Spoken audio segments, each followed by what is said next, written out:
Bonjour bien-aimés, nous allons prier. Merci Seigneur, nous te rendons grâce pour ton grand amour pour nous, pour ton plan merveilleux que tu as exécuté. Merci Seigneur pour ton œuvre achevée. Merci d'avoir envoyé le Saint-Esprit. Merci merveilleux Saint-Esprit et d'être venu nous revêtir de ta puissance, d'être venu nous remplir de toi. Tu es si merveilleux, tu es le don le plus précieux qui nous a été donné. Merci Père pour ton amour pour nous. Nous te rendons grâce, nous mettons ce moment dans tes mains et Seigneur, l'atmosphère sous l'autorité du nom de Jésus-Christ, par ta puissance au Saint-Esprit, répands en nous tes eaux vives, libère-nous, délivre-nous Seigneur de l'ignorance et remplis-nous Seigneur de la révélation. Nous te rendons grâce Père, au nom de Jésus-Christ, nous te prions. Amen. Le passage d'aujourd'hui me réjouit. Nous allons partager Matthieu 26 à partir du verset 64. Il est écrit, Jésus lui répondit, tu l'as dit, de plus, je vous le déclare, vous verrez désormais le Fils de l'homme assis à la droite de la puissance de Dieu et venant sur les nuées du ciel. Alors le souverain sacrificateur déchira ses vêtements, disant, il a blasphémé, qu'avons-nous encore besoin de témoins? Voici, vous venez de l'entendre, son blasphème. Que vous en semble? Ils répondirent, il mérite la mort.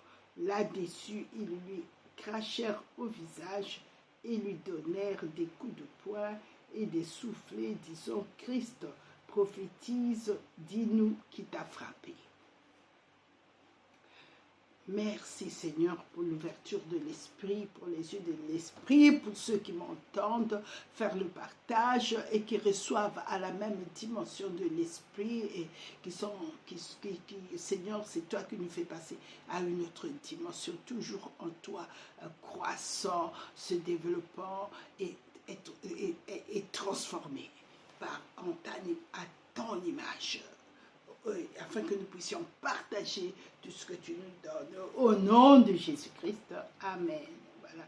Le contexte ici, si nous lisons le verset qui vient avant, il s'agit de Jésus. Ils sont en train de l'interroger juste au moment où ils l'ont arrêté et ils commencent à lui poser des questions. Jésus garda le silence et le souverain sacrificateur, prenant la parole, lui dit, je t'adjure par le Dieu vivant de nous dire si tu es le Christ, le Fils de Dieu. Nous voyons ici que lui-même, il confesse. Donc, ceux qui vivaient sous la loi, notamment les dirigeants, les docteurs de la loi, tous, ils savaient par les écrits de prophètes que le Christ était un descendant de David. Et surtout, le plus important, ils savaient que le Christ serait lié totalement à la filiation de Dieu. Et donc, le peuple d'Israël savait que le Messie devait être, pas seulement au niveau des hommes, un descendant de David, mais le Messie était un descendant de Dieu, viendrait de Dieu. C'est un envoyé de Dieu, celui qui a été oint de Dieu. Tous ceux qui enseignaient la loi le savaient. Et nous voyons pour la première fois que cela a été libéré. Et c'était le Seigneur qui avait posé des questions aux disciples en leur demandant « Que dit-on de moi? Que dit-on de moi ?» Et Jésus, étant donné qu'il était devenu le Fils d'homme, en étant fils de Dieu, il s'est fait fils d'homme. Et donc, lui-même, il réclamait ce titre-là. Parce que sur la terre, il fallait être fils d'homme pour pouvoir manifester Dieu. Il fallait que le Messie devienne fils d'homme. Et ici, nous le voyons dans le psaume 115. Dans le psaume 115, il est dit, à partir du verset 16, il est dit ceci. Psaume 115, bien aimé, à partir du verset 16. Excusez-moi, je prends du temps. Mes feuilles prennent du temps. Voilà. À partir du verset 16, il est dit ceci. Les cieux sont les cieux de l'Éternel, mais il a donné la terre au Fils de l'homme. Et donc, pour évoluer sur la terre, il exigeait, la parole exigeait qu'il faut que tu sois un fils d'homme. Voilà pourquoi Jésus, Dieu a fait naître Jésus, Dieu est venu sous la forme humaine pour manifester, pour se manifester sur la terre. Il est venu sous la forme humaine. Nous lisons une autre pensée aussi. Je suis en train, tout à l'heure ça m'a effleuré enfin, nous continuons et le Seigneur lui-même va nous le Saint-Esprit va me la donner parce que ça m'a effleuré comme un flash et puis je demande au Seigneur de me la redonner. Et donc ici le Seigneur se trouve devant les hommes et les femmes, devant les hommes, j'étais en train de, ma pensée était ailleurs, excusez-moi, devant des hommes qui sont en train de l'accuser. Et ces hommes-là constituaient ce que le Seigneur appelle son intérêt. C'était une couche sociale, c'était des hommes et des femmes qui étaient comme... C'était comme un conseil, un ordre. Il constituait un ordre, ou on peut appeler ça, il constituait une classe juridique au niveau de... Il constituait une classe juridique au niveau d'Israël, au niveau de la couche sociale, notamment à Jérusalem. Et donc ici, ils ont fait, c'était un genre de complot pour que le peuple ne sache pas, ils avaient mis en place le moyen comme un coup d'État, voilà, pour enlever Jésus sans que les gens le sachent. Et après avoir enlevé Jésus en complicité avec Judas, il savait où le Seigneur était, où il devait l'arrêter. Mais quand nous regardons la parole de Dieu, cela avait été prévu par Dieu que Jésus devait être arrêté par le Sanhédrin, être emmené auprès du souverain sacrificateur, celui qui était souverain sacrificateur cette année, parce qu'il avait prophétisé qu'il fallait qu'un seul puisse payer pour tout le peuple. Et ce n'est pas pour rien qu'il l'avait prophétisé, c'est parce qu'il était souverain sacrificateur. Et là, une fois qu'ils ont arrêté le Seigneur Jésus, ils ont constitué un conseil pour le juger. Et pendant qu'ils sont en train de le juger, et donc le souverain sacrificateur, celui qui avait ce rôle du souverain sacrificateur cette année-là en Israël, pose la question au Seigneur Jésus en disant « Je t'adjure par le Dieu vivant de dire si tu es le Christ, le Fils du Dieu vivant, le Fils de Dieu. » Donc, pour la première fois que nous entendons cette expression, c'était dans Matthieu 16. Donc, quand le Seigneur a posé la question à ses disciples, qui dit-on que je suis, moi, le Fils de l'homme? Nous le lisons dans Matthieu. C'est pour que nous comprenions le contexte dans lequel le Seigneur avait répondu, parce que cette réponse, le Seigneur va nous enseigner beaucoup des choses de la réponse qu'il avait donnée ce jour-là au souverain sacrificateur. Et nous lisons dans Matthieu 16, à partir du verset 13. Jésus étant arrivé dans le territoire de Césarée, de Philippe, demanda à ses disciples, « Qui suis-je au dire des hommes, moi, le Fils de l'homme ?» Ils répondirent, « Les uns disent que tu es Jean-Baptiste, les autres Élie, les autres Jérémie, ou l'un des deux, ou l'un des prophètes. Et vous, leur dit-il, qui dites-vous que je suis ?» Simon-Pierre répondit, « Tu es le Christ, le Fils du Dieu vivant. » Jésus, reprenant la parole, lui dit, « Tu es heureux, Simon, fils de Jonas, car ce ne sont pas la chair et le sang qui t'ont révélé cela, mais c'est mon Père qui est dans les cieux. Et moi je te dis que tu es Pierre, et que sur ce roc je bâtirai mon église, et que les portes du séjour des morts ne prévaudront point contre elle. Je te donnerai les clés du royaume des cieux, et ce que tu lieras sur la terre sera lié dans les cieux, et ce que tu délieras sur la terre sera délié dans les cieux. » Alors il recommanda aux disciples de ne dire à personne qui il était. Mais par rapport aux prophéties, déjà le Sanhédrin ou la couche des docteurs d'Israël, tous ceux qui enseignaient la parole, qui connaissaient, parce que pour être docteur, il fallait connaître tous les prophètes et pas mal des livres. Et donc, ils soupçonnaient un tout petit peu, ils avaient peur du Seigneur, ils avaient peur du Seigneur Jésus-Christ, qu'il soit réellement le Christ. Et donc, par rapport à ce que le Seigneur faisait, il guérissait les malades, les boiteux marchaient, et il n'était pas atteint par la lèpre, qui était une maladie de cette époque contagieuse.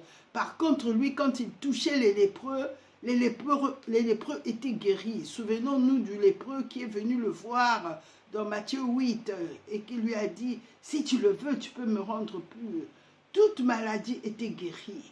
Il n'y avait pas quelqu'un qui venait vers Jésus dans son état demeurait comme avant.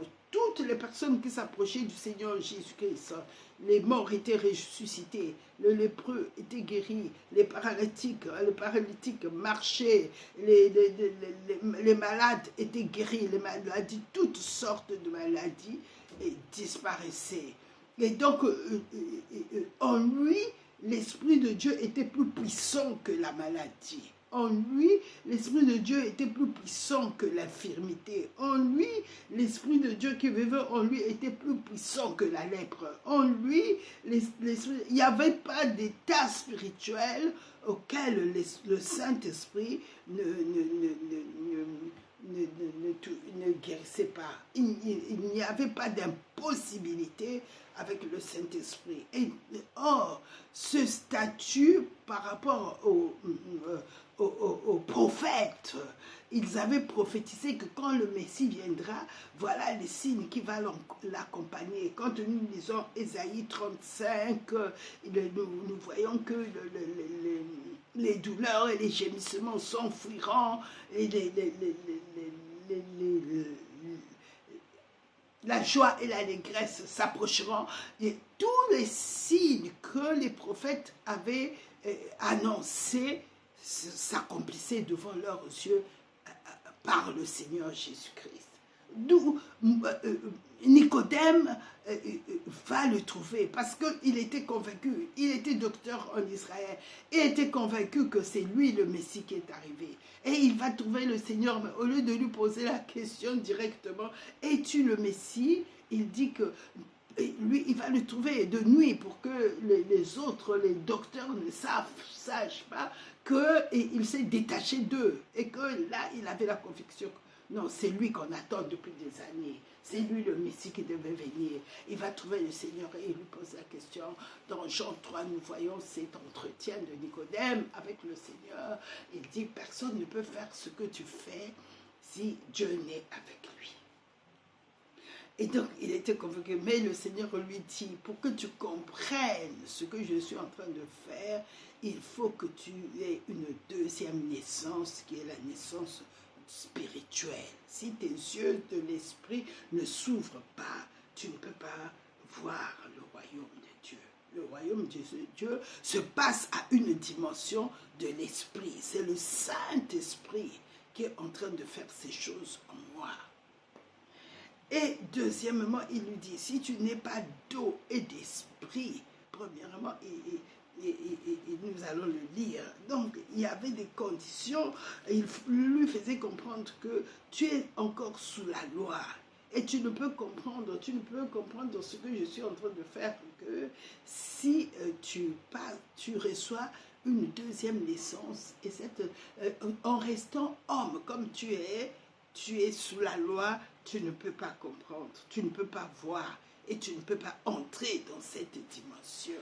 Mais si tu as une deuxième naissance, alors seulement, non seulement tu vas voir le royaume des cieux, ce qui est en train de se passer, mais tu vas y entrer aussi, c'est-à-dire que tu entreras dans la dimension spirituelle. C'est là que je suis en train d'opérer. Je ne travaille pas en tant qu'un humain, mais que j'ai l'Esprit de Dieu qui est en moi, c'est l'Esprit de Dieu qui travaille. Et lui, il disait, si Dieu naît avec lui, mais le Seigneur lui fait comprendre que c'est une dimension de Dieu, mais dans l'Esprit. Donc, c'est le Saint-Esprit qui est en train de travailler au travers de moi. Et donc, je vais arrêter le... Et donc, ici, nous voyons que la dimension dont Dieu est en train de parler à Nicodème, qui se trouve dans Jean 3, il voulait lui faire comprendre que c'est à ce niveau-là que le royaume de Dieu va être, que tu vas voir le royaume de Dieu, va être expliqué, que tu vas comprendre. Parce que, en fait, ce que Nicodème voulait savoir qui était le Seigneur. Mais le Seigneur lui fait comprendre que c'est un autre royaume qui est arrivé ici sur la terre, qui est en train d'opérer. C'est un autre royaume, c'est une autre dimension de Dieu. Et Dieu se manifeste dans ce royaume-là. Et pour que tu puisses y entrer dans ce royaume-là, il te faut naître de nouveau. Et premièrement, il lui parle de Moïse, du temps de Moïse dans le désert. Et Dieu avait éradiqué ce qui avait éradiqué les serpents qui avaient piqué, qui avaient par leur venin, ils avaient mordu le peuple d'Israël qui s'était rébellé. C'était une forme de transgression. Ils avaient transgressé la loi. Ils avaient parlé mal contre Moïse. Et le Seigneur, et Dieu a retiré sa main, et les serpents qui étaient dans les déserts, ayant accès maintenant à ce peuple-là, s'est mis à les piquer, et le peuple maintenant a été atteint d'une plaie et il mourait. Et Dieu a éradiqué la plaie du désert en élevant un serpent d'airain qui brûlait sur la perche de Moïse. Et il a dit à Moïse, dis-leur de regarder le serpent que je suis en train de juger, que je suis en train de brûler. Et quiconque regardera le serpent brûlant conservera la vie.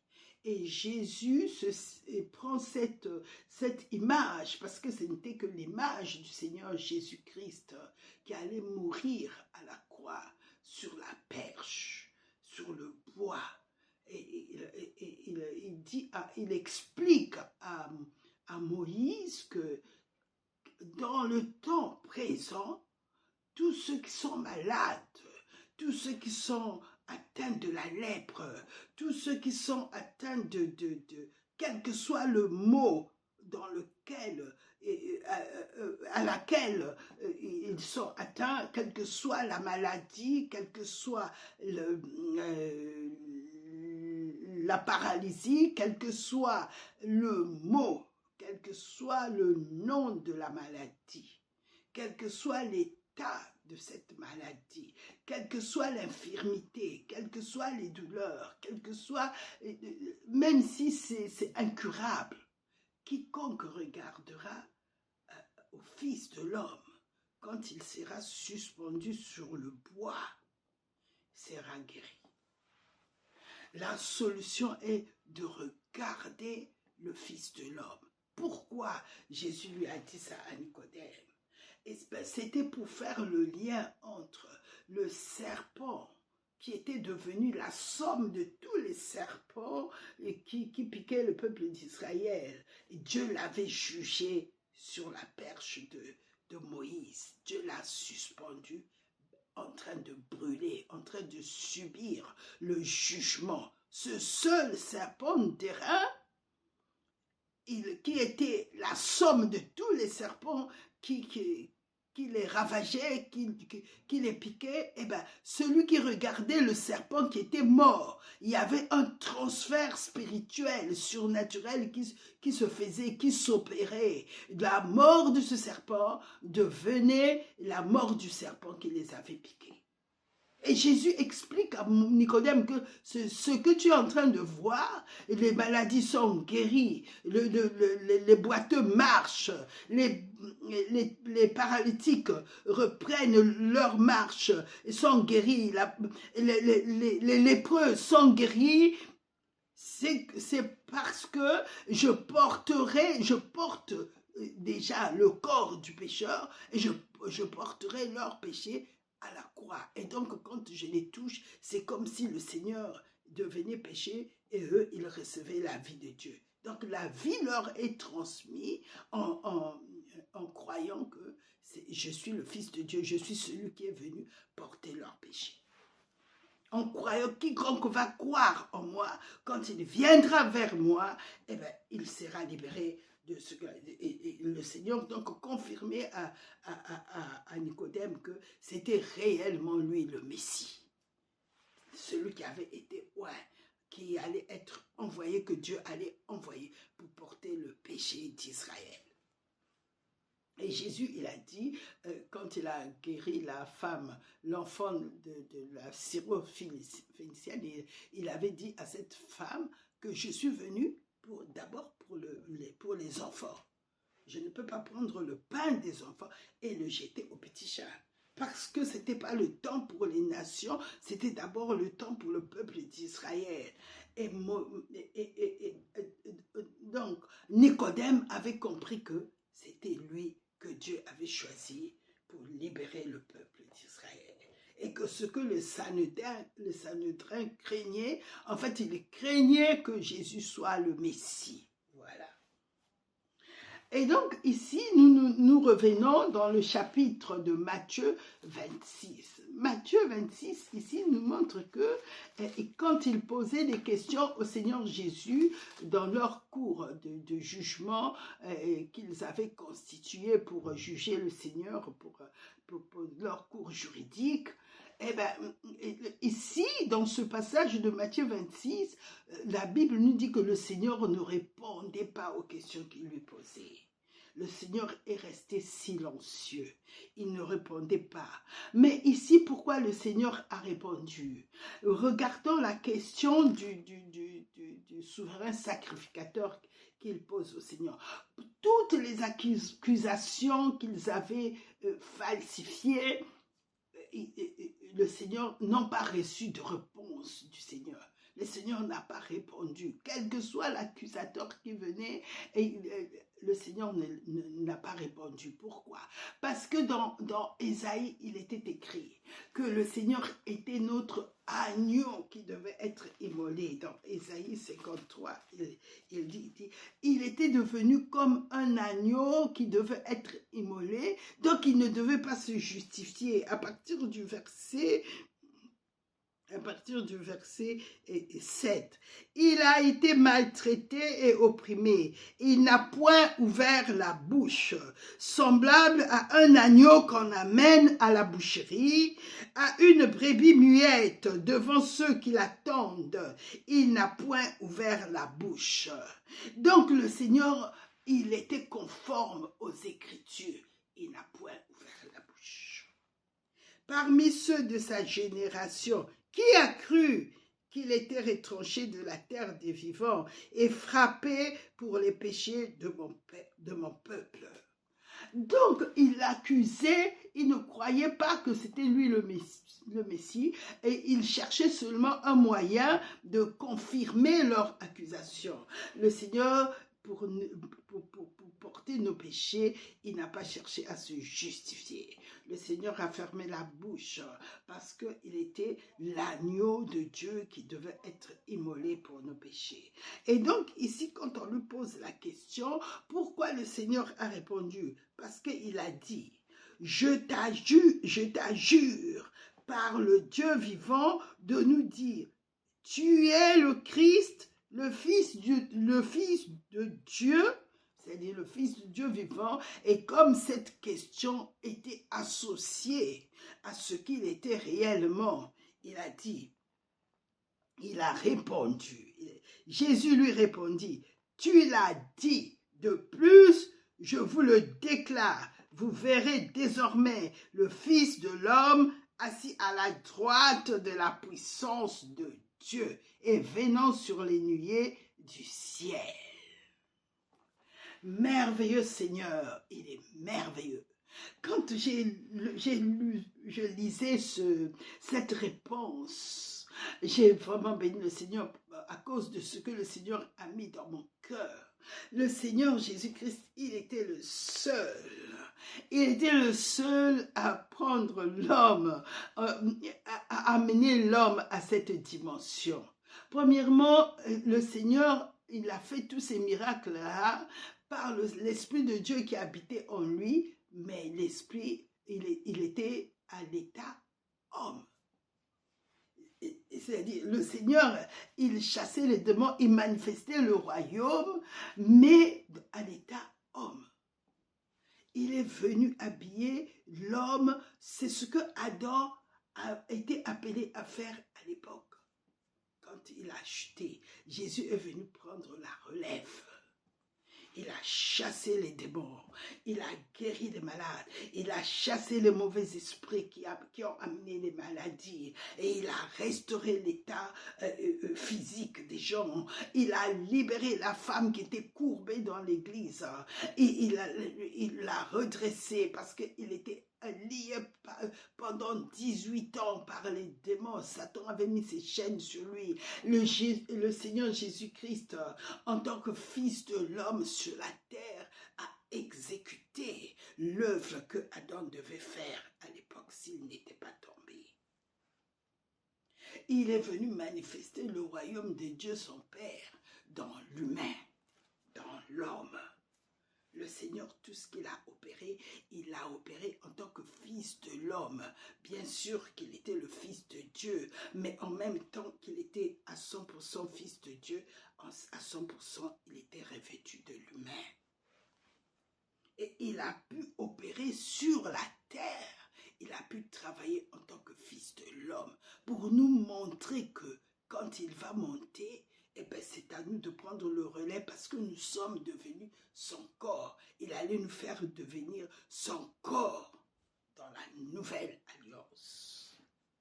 Et donc ici, il répond, il va même plus loin. Il dit au souverain sacrificateur, vous verrez désormais, il n'a pas dit le Fils de Dieu, le Fils de l'homme assis à la droite de la puissance de Dieu et venant sur les nuées du ciel. Ici, il répondait aux démons qui étaient, à Satan qui était dans ces hommes-là. Ils étaient sous la domination du diable, même s'il était souverain sacrificateur. En même temps, l'Esprit de Dieu agissait sur eux, mais l'Esprit de Dieu n'habitait pas en eux. Donc l'ennemi pouvait les utiliser pour dire des méchantes choses au Seigneur Jésus-Christ.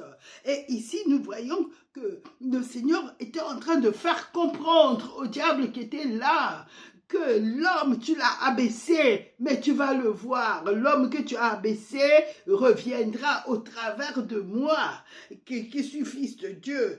En même temps, Fils de l'homme, tu verras que l'homme que tu as abaissé sera Fils de Dieu, assis à la droite de Dieu, dans la puissance Tu ne garderas pas l'homme esclave. Il va te dominer, il va régner sur toi. Le Fils de l'homme reviendra ici sur la terre, assis à la puissance de Dieu, dans la puissance de Dieu. C'est merveilleux de voir que si le Seigneur Jésus n'était pas venu, nous, on était esclaves du diable. Si le Seigneur Jésus n'était pas venu, il était impossible que l'homme soit libéré de la domination du diable sur l'homme et de sa nature qu'il avait mis, la nature du péché, sur l'homme. Il était impossible. L'homme allait rester ainsi. Mais Dieu, dans sa miséricorde, dans son amour infini pour l'homme, il est venu en tant qu'homme. Et il est venu en tant que Dieu, il s'est abaissé et il est rentré dans l'humanité de l'homme. Il s'est incarné dans l'homme. L'homme et lui sont devenus un seul. Dieu s'est incarné en l'homme. Et il s'est manifesté par la puissance de Dieu. Il a manifesté, il a chassé le diable sur la terre parce qu'il était né homme. La dernière fois, nous cherchons ce passage, c'était dans Jean 5. Dans Jean 5, le Seigneur dit ceci. Parce qu'il était fils de l'homme, il dit, ainsi le Fils donne la vie à qui il veut, le Père ne juge personne, mais il a remis tout jugement au Fils, afin que tous honorent le Fils comme il honore le Père. Et donc nous voyons ici que Dieu nous a élevés au niveau de Dieu lui-même, au travers de Jésus-Christ. C'était le but de Dieu, de prendre l'homme, d'élever l'homme qui était devenu l'esclave du diable pour l'élever au rang de Dieu, de fils de l'homme, dans la puissance, dans l'esprit, qu'il a échangé l'échelon de l'homme. Le diable l'avait mis en bas des anges et en bas des démons. Quand Jésus-Christ est venu, par sa mort, il a changé. Par sa mort, puisque le diable est opéré au niveau de l'homme, et le diable était dans l'homme, et bien quand Jésus-Christ est venu, il s'est crucifié, il s'est livré en tant que sacrifice. Et par son sacrifice, il a payé notre rançon. Tout a été accompli. La justice de Dieu qui exigeait à l'homme de payer la rançon, de payer sa transgression, toute la justice de Dieu a été satisfaite par le sacrifice de Jésus-Christ. Et parce que Jésus était devenu homme, il sans péché. Et c'est ce que la justice exigeait. Il fallait que l'agneau soit sans péché, sans défaut, sans tache. Et quand Jésus a satisfait toute la loi, tout ce que la loi exigeait pour le sacrifice de culpabilité, sacrifice d'action de grâce, tous les sacrifices qui sont mentionnés dans le livre de Lévitique, Jésus-Christ a satisfait sacrifice après sacrifice après sacrifice. Par le sacrifice de Jésus-Christ, tous les sacrifices qu'on offrait au temps de la loi ont été satisfaits. Voilà pourquoi il est écrit dans Romains 10, verset 4, Christ est la fin de la loi en vue de la justice, pour la justification de tout homme qui croit, de tous ceux qui croient. Il était impossible de pouvoir satisfaire toute la loi si ce n'est Jésus-Christ.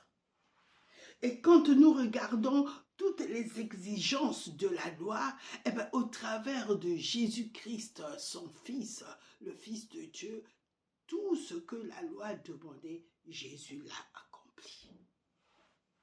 Le jour de sa crucifixion, Jésus a satisfait tous les sacrifices qui étaient demandés sous la loi.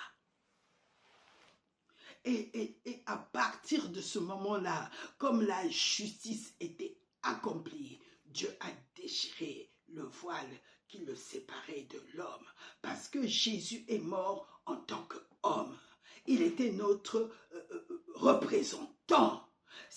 Il a satisfait toute la justice de Dieu. Alors il n'y avait plus rien qui pouvait nous séparer de Dieu. La colère de Dieu a été satisfaite. La justice de Dieu a été satisfaite. Jésus-Christ a pu dire, tout est accompli. Tout ce qui concernait la loi, tout ce qu'exigeait la loi pour l'homme, contre l'homme, a été accompli. Il est là accompli. Alors, le Fils de l'homme a été enseveli. Au travers de Jésus-Christ, homme, nous avons satisfait la justice de Dieu. Non pas nous, mais Jésus-Christ, homme. Jésus-Christ est notre représentant. Jésus-Christ a satisfait la justice de Dieu. Et à partir de Jésus-Christ, Jésus-Christ est mort pour la transgression, parce que la loi exigeait que l'homme qui pêche, il devait mourir. Quand nous regardons dans Romains, à partir du verset, dans Romains 5, Romains 6, à partir du verset 23, car le salaire du péché, c'est la mort. Et comme Jésus avait bu notre péché, il devait mourir. Et donc Jésus aussi a satisfait à ça. Il est mort pour nos péchés. Il a le jugement. La Bible dit dans Ésaïe, les prophètes, parce qu'il devait accomplir aussi les prophètes, la loi et les prophètes et les psaumes. Il devait satisfaire à ça. Et le Seigneur, il dit que, ici, il dit, le don, le salaire du péché, c'était la mort. Puisque Adam avait péché, il méritait la mort. Eh bien, Jésus, il est mort à la croix. Il est mort. Et la loi exigeait que celui qui était maudit devait mourir sur le bois pendu. Jésus, il a dit qu'il allait recevoir le jugement, il allait être élevé. Être élevé en Israël, ça voulait dire qu'il allait être pendu. Mais si les gens ont dit, oh, mais nous, on nous a dit que le Christ ne meurt pas, mais comment toi tu dis, c'était dans Jean 12, comment tu dis que tu vas être élevé? Comment tu dis que tu vas recevoir la malédiction de celui qui est pendu au bois? Christ, c'était à cause de nous. Christ nous a rachetés de la malédiction de la loi. Parce que la malédiction de la loi, c'était même des maladies qu'on n'avait pas, que la loi n'avait pas citées. Et bien celui qui violait la loi, il vivait ces maladies-là. Or, la Bible nous dit que Jésus-Christ, par son sacrifice, il a satisfait au-delà de la loi. C'est-à-dire que même les maladies, les malédictions qui n'étaient pas citées, Jésus-Christ pardonne par son sang, pardonne les péchés qui ne sont même pas cités. La Bible dit dans Acte 13, il dit que, nous allons le lire, bien-aimés. Donc, la mort de Jésus-Christ va jusqu'au-delà de la loi. Il surplante la loi. Il est plus grand que la loi. Parce qu'au temps de la loi, ce qui n'était pas cité, ça voulait dire que quand le jugement venait, eh ben, il faisait disparaître tout le sacrifice et l'autel. Mais quand Jésus-Christ est venu, au travers du sang de Jésus-Christ, le sang éternel, combien plus le sang de Christ qui s'est offert, nous lisons cela dans Hébreux, je n'ai pas oublié l'autre partie, combien plus le sang de Christ qui s'est offert lui-même, verset 14. Combien plus le sang de Christ qui, par l'Esprit éternel, s'est offert lui-même sans tache à Dieu, purifiera-t-il votre conscience des œuvres mortes, afin que vous servez le Dieu vivant. Le péché souillait jusqu'à la conscience, le subconscient. Les gens en philosophie, je voyais quand j'étais au lycée, le subconscient, la conscience. Eh bien, le péché est arrivé, Satan avait souillé l'homme jusqu'à ce niveau. Jusqu'à ce niveau bien-aimé. Donc, c'est pour dire que le sang de Jésus purifie même la conscience. des œuvres que le diable a mis dans notre conscience. Le sang de Jésus arrive à le pouvoir de purifier même les choses auxquelles nous n'avons plus conscience. Oui, voilà pourquoi nous ne pouvons pas confesser tous les péchés. Mais quand tu confesses Jésus-Christ et son sang est capable de purifier jusqu'au-delà de la conscience. Des choses que tu ne peux pas confesser, le sang de Jésus-Christ les purifie quand même. Son action agit même sur les choses que tu n'as pas confessées. C'est ce que ça veut dire. Il a le pouvoir surnaturel de purifier même les choses dont tu ne te rappelles plus. Bien-aimé, sois libéré. Les gens te disent, oh, mais comme tu n'as pas confessé ça, le sang de Jésus-Christ dit ici, a le pouvoir. Il dit ici, combien plus le sang de Christ qui, par l'Esprit éternel, c'est-à-dire que le sang de Jésus-Christ, l'alliance que tu as par le sang de Jésus-Christ est éternelle. Est éternelle, bien-aimé. Le sang de Jésus-Christ n'a pas une valeur temporelle. Non, c'est éternellement, tu es racheté. Éternellement, le sang de Jésus-Christ te purifie. Chaque fois que tu confesses, et si tu te rappelles, te purifie. Ce que tu ne confesses pas, le sang de Jésus-Christ a pouvoir là-dessus. À pouvoir là-dessus. Dans Actes, il est dit, dans Actes 13, il est dit, à partir du verset 38, sachez donc, hommes frères, que c'est par lui que le pardon des péchés vous est annoncé. Sur la terre, il n'y a pas autre moyen pour pardonner les péchés. Ce n'est pas parce que tu vas confesser chez le pasteur ou chez le prêtre que tu pardonnes. Non, c'est parce que le sang de Jésus-Christ t'a pardonné, qu'il a établi des hommes, c'est chez qui tu peux aller confesser. Mais tu peux confesser directement au Seigneur Jésus-Christ en t'agenouillant, en disant, Père, j'ai péché contre toi, Seigneur Jésus, c'est ton sang qui m'a racheté, j'ai péché contre toi, je confesse mon péché, je te confesse ça, j'ai fait ça. Nomme, cite ce que tu as fait ton péché. Merci Seigneur, parce que ton sang me purifie de tout péché. Voilà la puissance surnaturelle du sang. Et si tu habites un coin où il n'y a pas de prêtre, tu habites un coin où il n'y a pas de pasteur, tu habites un coin où il n'y a pas d'ancien, le sang de Jésus-Christ, parce que tu es en présence du Saint-Esprit, tu es en présence de ton Dieu, le sang de Jésus-Christ te purifie de tout péché continuellement.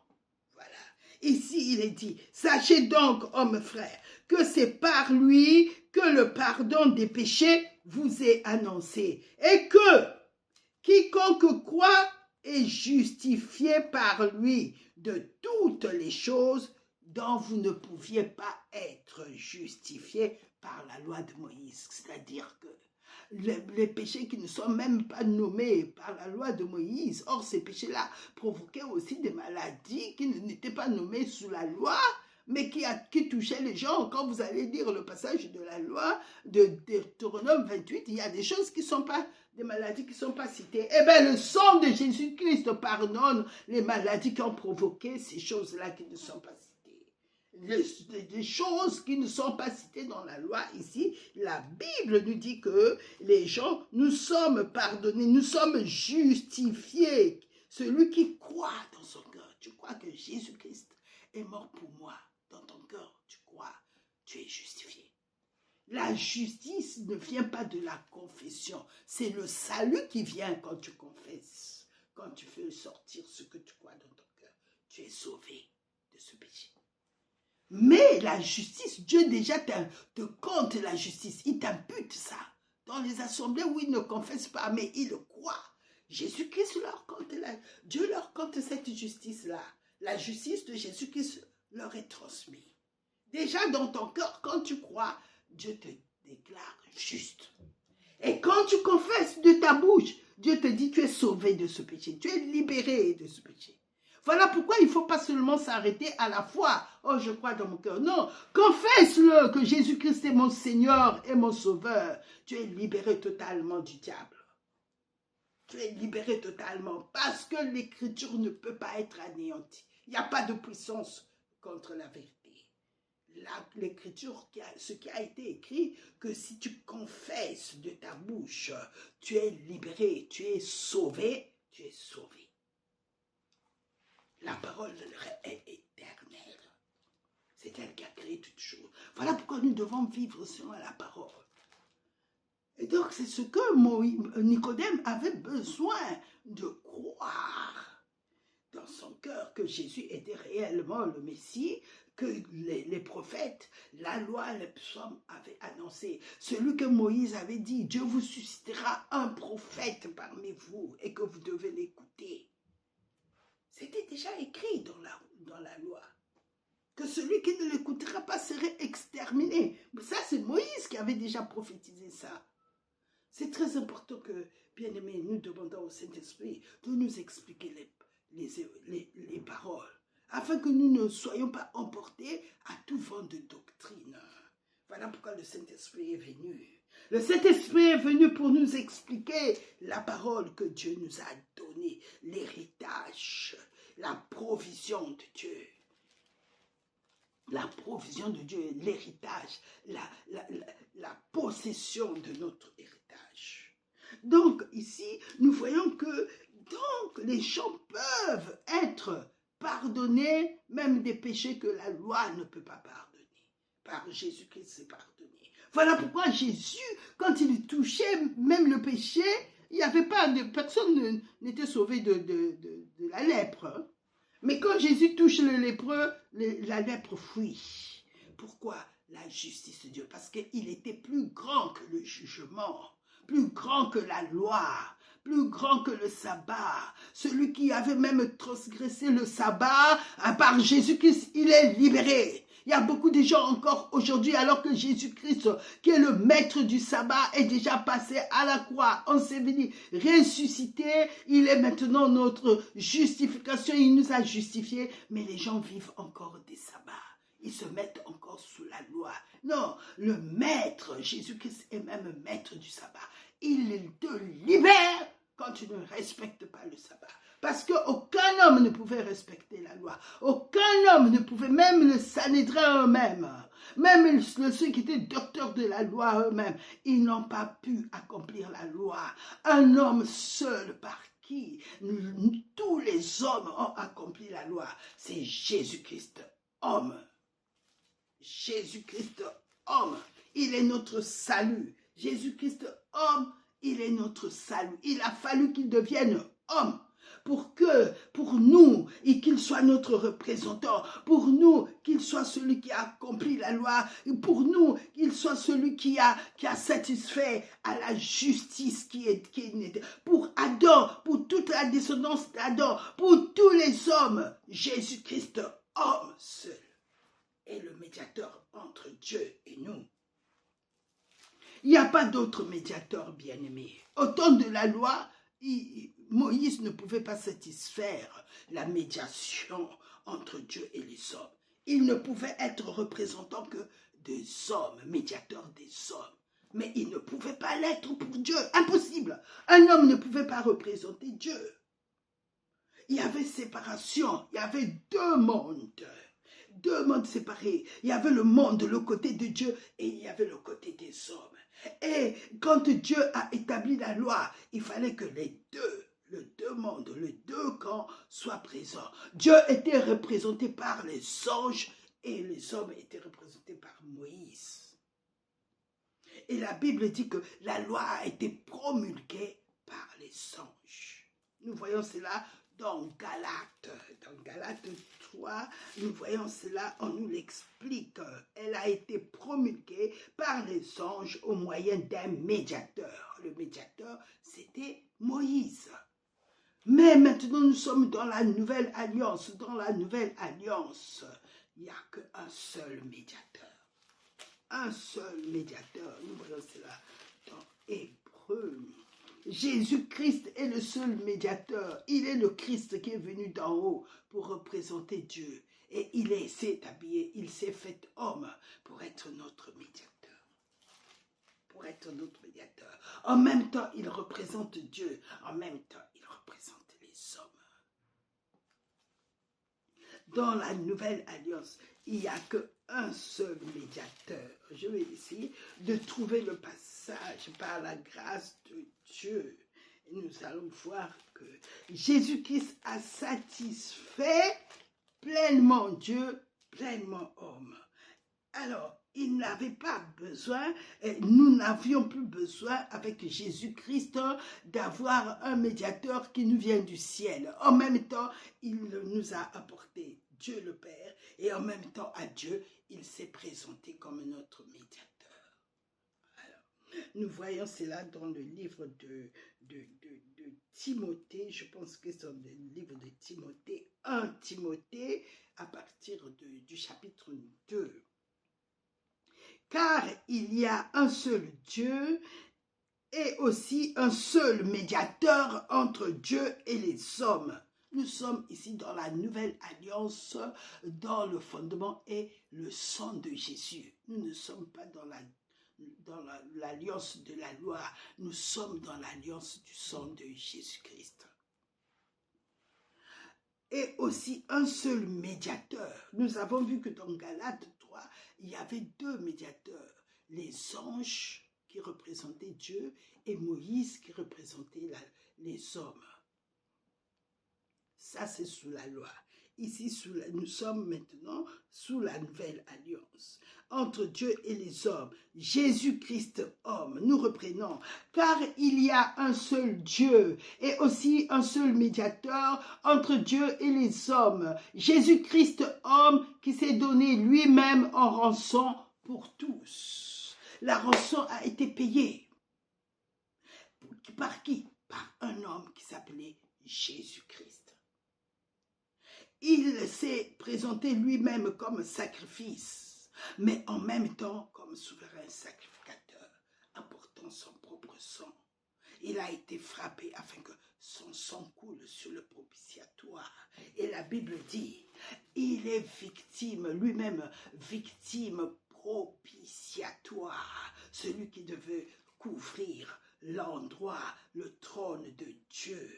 Le trône de Dieu qui était jugement, par son sang, il l'a transformé en trône de grâce. La grâce nous a été faite. Dieu a déchiré le voile qui représentait le jugement pour l'homme et il est venu embrasser son fils homme. Au travers de Jésus-Christ homme, Dieu nous a embrassés. Dieu nous a aimés parce qu'il venait d'accomplir ce qu'exigeait la loi. La colère de Dieu a été effacée. Nous voyons cela dans Romains 5. Le Seigneur dit, étant donc justifié par la foi en Jésus-Christ, l'homme est justifié. Nous avons la paix avec Dieu par notre Seigneur Jésus-Christ. Nous avons la paix. La paix avec Dieu ne se fait qu'au travers de Jésus. Voilà pourquoi lui seul, en tant qu'homme, a représenté tous les hommes. Et lui, il nous a apporté Dieu. Il est venu nous apporter la nature de Dieu. Et il a apporté vers Dieu tous les hommes qui avaient été rejetés en disant, voilà. Mais tout en devenant lui-même, il compte parmi les hommes. Alors Dieu le voit en tant qu'esprit, mais en même temps, Dieu nous accepte parce que c'est lui maintenant qui est notre représentant dans le ciel. Merveilleux Sauveur, comment ne pas te louer, Seigneur? Toi qui as amené l'humanité au niveau de Dieu, l'humanité qui avait été chassée par ton sacrifice, tu as pu réconcilier Dieu aux hommes. Et tu nous as introduits dans la dimension de fils. Et parce que nous sommes devenus fils, Dieu a envoyé dans nos cœurs l'esprit de Jésus-Christ, l'esprit de son fils qui avait été promis. C'est ce que Nicodème avait vu. Jésus lui avait dit, à la croix, quiconque regardera Jésus quand je serai élevé, dans Jean 3, 16. Quiconque regardera à la croix, il le dit, Jean 14, 15 et 16, nous allons le dire, recevra de Dieu la réconciliation. Nous voyons cela dans Jean 3.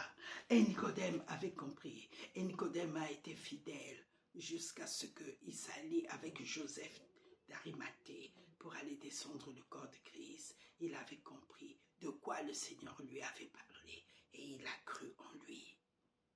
Et alors, il a été compté parmi les disciples. Il a vu Jésus ressuscité des morts. Et oui, il faisait partie de ceux qui ont suivi Jésus. Et ils ont vu Jésus monter au ciel. Et leur joie était... Il avait compris parce que Jésus lui avait expliqué. Toi qui ne connais pas Jésus, bien-aimé, il n'y a pas d'autre homme qui peut nous présenter devant Dieu. Ça n'existe pas, c'est le mensonge du diable. Il faut que tu saches que Jésus-Christ, homme, lui seul est devenu entre Dieu et les hommes. Entre Dieu et les hommes, comme nous l'avons lu dans 1 Timothée 2. Il est le seul médiateur entre Dieu et les hommes. Jésus-Christ, homme. Jésus-Christ, homme.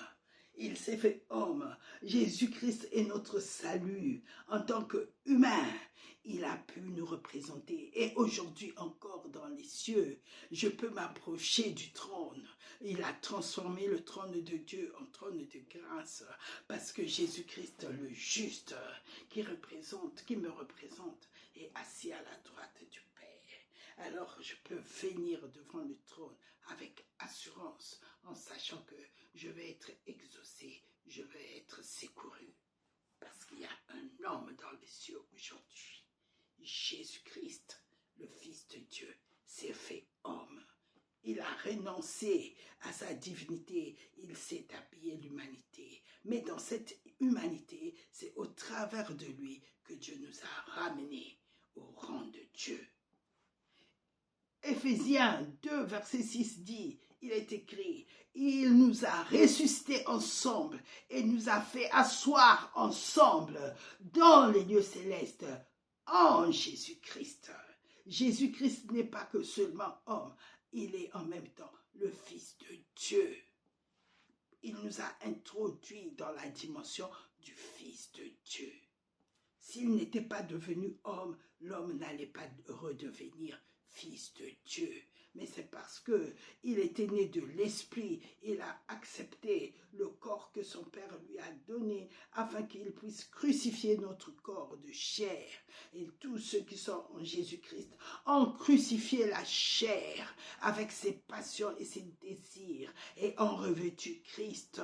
Et en revêtant Christ, ils ont reçu l'Esprit de Christ, l'Esprit de son Fils, l'Esprit de Dieu en qui nous avons reçu la nature même de Dieu. Il nous a rendus capables d'avoir part à l'héritage des saints dans la lumière. Il nous a introduits dans la dimension de Dieu qui est esprit. Nous sommes non seulement humains, mais en nous, Dieu a établi son royaume par son esprit. De nouveau, il nous a fait rentrer dans la dimension de Dieu afin que nous ayons autorité dans l'esprit sur le diable. Et il a soumis par Jésus-Christ homme, il a soumis le diable sous ses pieds. Il a renversé les choses que le diable avait mis sur place. Par sa résurrection, il a ressuscité Jésus en tant qu'homme afin qu'il puisse régner sur les dominations. Lisons-le dans Éphésiens 1 à partir du verset 19. Pour toi et moi qui croyons, il est dit ceci, et quelle est envers moi qui crois l'infinie grandeur de sa puissance, se manifestant avec efficacité par la vertu de sa force, pas par ma force, mais par la vertu de la force de Dieu, par la vertu de la force du Saint-Esprit qui a ressuscité Jésus. Il a déployé cette force de la résurrection en Christ Jésus. Il l'a déployé en Christ en le ressuscitant des morts et en le faisant asseoir à sa droite dans les lieux célestes en le faisant asseoir. Il l'a fait asseoir Jésus dans le lieu céleste. Et bien moi, en tant qu'homme, il m'a fait asseoir dans les lieux célestes en Jésus-Christ. Au-dessus, Dieu a mis maintenant le diable sous les pieds de Jésus-Christ en tant qu'homme. Or, il nous a mis en Jésus. Dieu nous a mis en Jésus. Et donc, tout ce qu'il a fait à Jésus, c'est à toi et moi qui croyons en Jésus qu'il l'a fait. Au-dessus, il dit, en le faisant asseoir à sa droite dans les lieux célestes, au-dessus de toute domination, de toute autorité, de toute puissance, de toute dignité et de tout nom qui peut être nommé, non seulement dans le siècle présent, mais encore dans le siècle à venir. Il a tout mis sous ses pieds et il l'a donné pour chef suprême à l'Église qui est son corps, la plénitude de celui qui remplit tout en tous. Au nom de Jésus-Christ, Amen. Christ est notre plénitude, il est notre complétude. C'est lui qui nous complète. Il nous a rendus accomplis. Il a tout accompli pour nous. Il est venu donner à l'homme ce qui lui manquait. Il lui manquait pas mal de choses. Il a changé notre statut. Il nous a relevés de là. Il nous a brisé. Il a brisé l'emprise du diable. Il nous a libérés par sa mort. Et il a pris les clé de la mort et du séjour des morts. Il a pris il nous a libérés de l'emprise du diable et il nous a ramenés en lui comme il est homme. Et il a été libéré. La victoire de Jésus-Christ sur le diable, il a écrasé le diable. C'est ma victoire en tant qu'homme au travers de Jésus-Christ. Quand il est écrasé, il signifiait que regarde homme, par moi, tu écrases le diable. Je suis aussi homme, donc j'écrase les diables, c'est toi qui écrases les diables. Et il nous a donné sa puissance, son pouvoir, son autorité. Et quand il est ressuscité, il dit, regarde, Dieu me ressuscite, au travers de moi, il ressuscite tous les hommes. Et quand Dieu l'a établi, il l'a fait asseoir dans les cieux, il dit, regarde homme, maintenant tu es revenu dans les cieux, tu es assis dans les cieux en moi, qui suis homme. En même temps que Dieu me fait asseoir, c'est toi qui es en train d'être assis. Et comme Dieu m'a ressuscité en tant que fils de Dieu, eh bien toi aussi en tant qu'homme, tu deviens fils de Dieu. Et sur la terre, Dieu habite en toi, te remplit de son esprit, afin que comme tu es dans les cieux, en moi, tu es rempli du Saint-Esprit. Sur la terre, tu règnes par le Saint-Esprit sur le diable. Voilà, bien-aimé. Tout ce que Jésus est, toi qui es homme, tu l'es devenu. Dieu a changé ton identité. Ce que Jésus est, c'est ce que maintenant tu es. Il est maintenant le Fils de Dieu. Il a toujours été. Et bien toi maintenant, en tant qu'homme, Dieu te désigne Fils de Dieu quand tu te retournes à Jésus-Christ. Quand tu te tournes à Jésus-Christ, ce que Jésus est devient tien. Sa justice devient ta justice. Sa domination sur le diable devient ta domination. Ton règne dans les cieux et sur la terre devient ton règne. Tout ce que Jésus est en tant que fils de Dieu et fils de l'homme devient tien. Tu es héritier sur la terre, la bénédiction d'Abraham. Abraham avait l'alliance de la justice. Eh bien maintenant ça se manifeste avec toi. Partout Abraham allait, il creuse les puits. Eh bien la terre redonnait la réponse.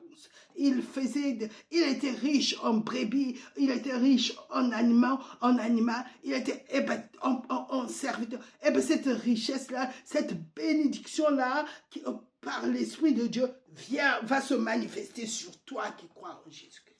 Parce que tu connais la vérité, eh bien la vérité va se manifester. Tu es fils d'Abraham par Jésus-Christ. C'est par Jésus-Christ que cette bénédiction se manifeste. Celui qui croit en Jésus-Christ, qui est la descendance d'Abraham, eh bien tu reçois la justice de Dieu, tu reçois la bénédiction d'Abraham.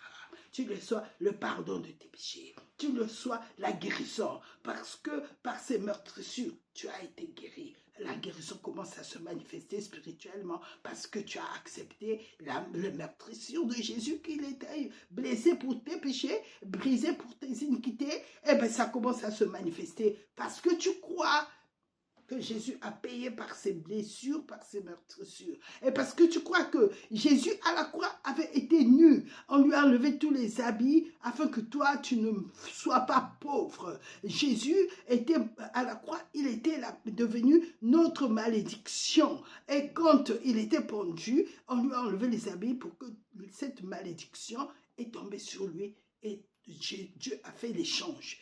Tu as reçu la bénédiction de Jésus. Et donc, quand il est ressuscité, cette bénédiction a été confirmée sur ta vie. Toute malédiction a été ôtée. Jésus a porté. Même si c'est pour des parents, même si non. Le sang de Jésus-Christ t'a racheté du sang humain de tes parents, de ta descendance. Jésus-Christ, quand tu as confessé Jésus de ta bouche, qu'il est mon Seigneur et mon Sauveur, et que c'est lui qui a porté ma malédiction, et la bénédiction de Dieu va se manifester dans ta vie, parce que le sang de Jésus-Christ a éradiqué, a enlevé cette malédiction. À la croix, son sang a coulé pour effacer totalement et pleinement la puissance du péché a été ôtée. Le sang de Jésus-Christ, c'est le sang de l'agneau qui ôte le péché du monde. L'écriture ne peut être anéantie et l'écriture ne peut être changée. C'est écrit, le sang de Jésus-Christ qui ôte le péché du monde. Et le péché ôté, la justice de Dieu t'a été imputée. Et dans la justice de Dieu, tu as la bénédiction de Dieu en Christ Jésus. Tu es béni de toutes sortes de bénédictions dans le monde de l'esprit. Le diable ne peut plus. La malédiction est spirituelle. Quand les gens parlent, tout ce que les gens ont dit contre toi, la bénédiction de Dieu, la justice de Dieu empêche de se réaliser, de t'atteindre. Parce que même la bénédiction de Dieu qui est sur toi, quelles que soient les paroles, même qu'un sorcier peut prononcer contre toi, ça se retourne contre lui. Quand Balaam a voulu maudire le peuple de Dieu, il a dit, Dieu les a bénis, je ne peux pas les maudire. La divination ne peut rien contre toi, ni les tirs de l'ennemi ne peuvent plus rien contre toi. Il est écrit, l'enchantement ne peut rien contre Jacob, ni la divination contre Israël. En Jésus-Christ, tu bénéficies, tu deviens enfant de Dieu. En Jésus-Christ, tu deviens l'Israël de Dieu. En Jésus-Christ, tu deviens le Jacob. Le Dieu de Jacob est maintenant ton Dieu, tu deviens l'Israël, le Dieu d'Israël est maintenant ton Dieu. Et alors cette parole qui est écrite, qui ne peut être anéantie dans Nombre, Balaam représente tous les sorciers de ta famille, tous les sorciers qui t'environnent. Balaam, il représente ça quand il maudissait. Eh bien, quand Balaam a dit, je ne peux pas maudire ce que Dieu a béni. Pourquoi? Parce que dans l'alliance de la justice, Dieu avait dit à Abraham, je bénirai ceux qui te béniront, je maudirai ceux qui te maudiront. Lisons cela ça fait partie de l'alliance que tu as avec Jésus-Christ.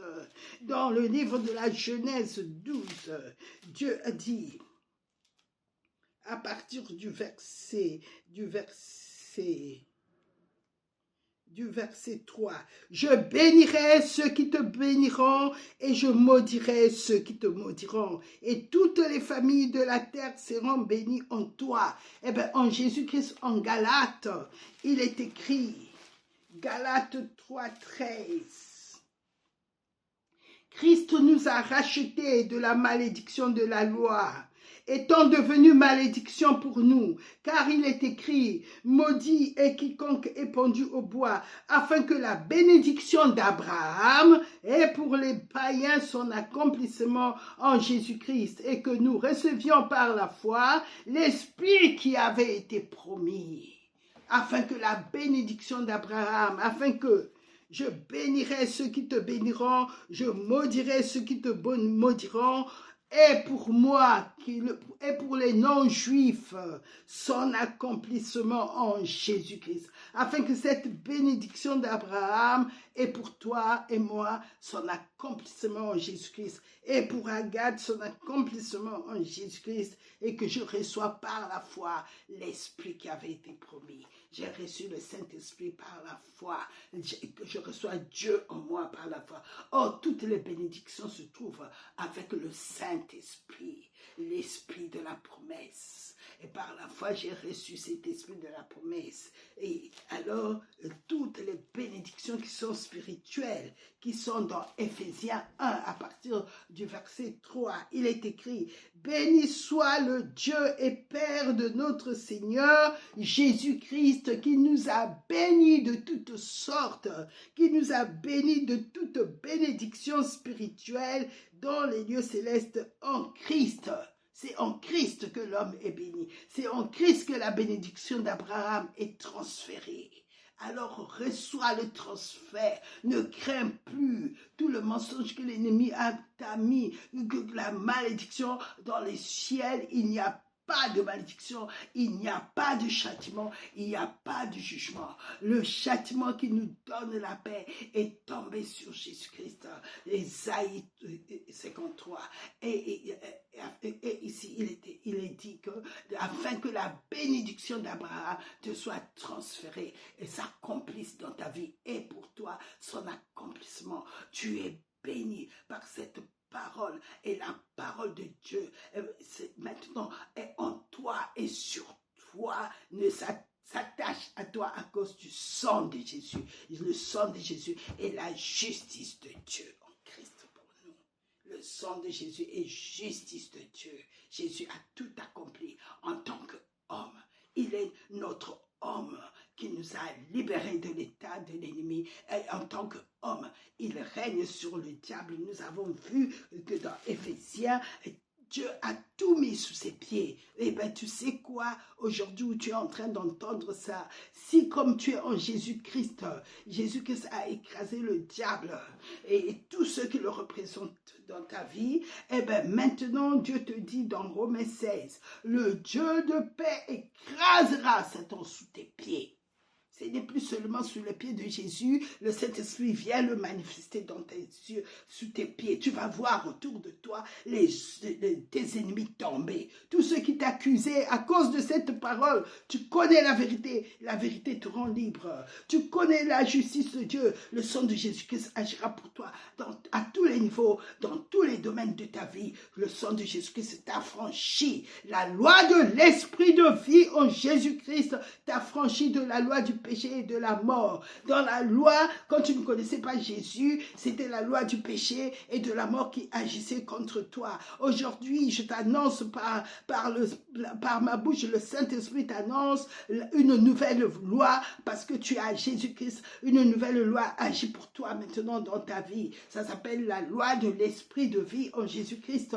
Romains 8 déclare, il n'y a plus de condamnation pour ceux qui sont en Jésus-Christ. Reçois cela, car en effet, la loi de l'esprit de vie en Jésus-Christ t'a affranchi de la loi du péché et de la mort. Il n'y a plus de condamnation, il n'y a plus de malédiction, car le sang de Jésus-Christ agit même dans les péchés que tu ne connais pas, car la justice de Dieu est devenue ton revêtement. La justice de Dieu par Jésus-Christ t'a affranchi et tu reçois une nouvelle vie. Dieu t'a déclaré, tu es une nouvelle création en Jésus-Christ. Puisque tu as cru en Jésus, tu es devenu le corps de Christ.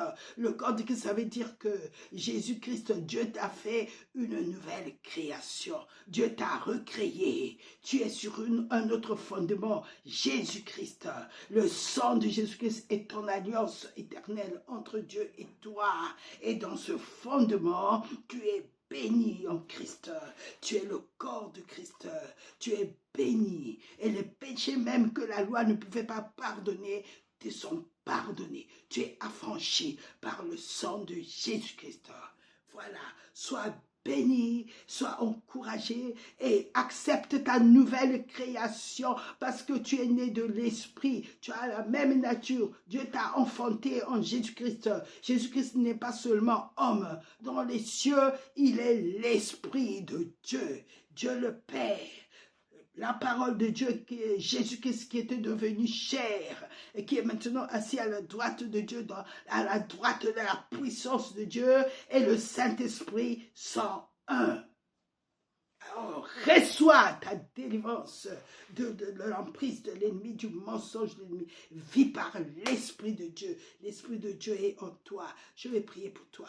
Merci Seigneur pour ce partage que nous venons d'avoir. Jésus, tu es venu pour nous libérer et que nous vivions en tant qu'hommes dans la dimension de Dieu parce que tu vis en nous, dans ton esprit, nous sommes en toi et tu es en nous. Et que tous ceux qui écoutent ce passage, ce partage, qu'ils soient bénis, qu'ils soient libérés et qu'ils soient délivrés de tout mensonge et qu'ils vivent à la dimension de l'esprit afin que tu puisses les utiliser ici sur la terre, tel que Jésus a fait. Il a chassé les démons, qu'eux aussi chassent les démons, que nous chassons le diable dans toute ta puissance de l'Esprit de Dieu qui est en nous et qui nous a revêtus et par la puissance du nom de Jésus que tu nous as donné parce que nous sommes ton corps, que nous exerçons ton autorité ici sur la terre. Nous chassons le diable. Quand nous touchons les lépreux, ils seront guéris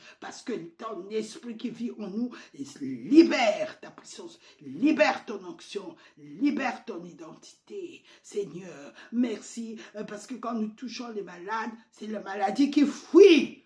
Et quand nous disons au nom de Jésus, c'est le démon qui fuit, afin que nous libérons les hommes et que nous élargissons le royaume de Dieu et que tu nous as fait des pierres vivantes afin que nous soyons une montagne, la montagne de Sion, la pierre vivante. Nous ne passerons point sous la domination d'aucun autre. Aucun autre n'aura de pouvoir sur nous parce que tu nous as donné ton autorité. C'est nous qui avons le pouvoir sur le diable et sur tout son royaume et rien ne pourra nous nuire parce que nous marchons dans ton autorité, nous sommes ton corps, nous sommes le royaume de Dieu. Au nom de Jésus-Christ, vous êtes bénis. Amen.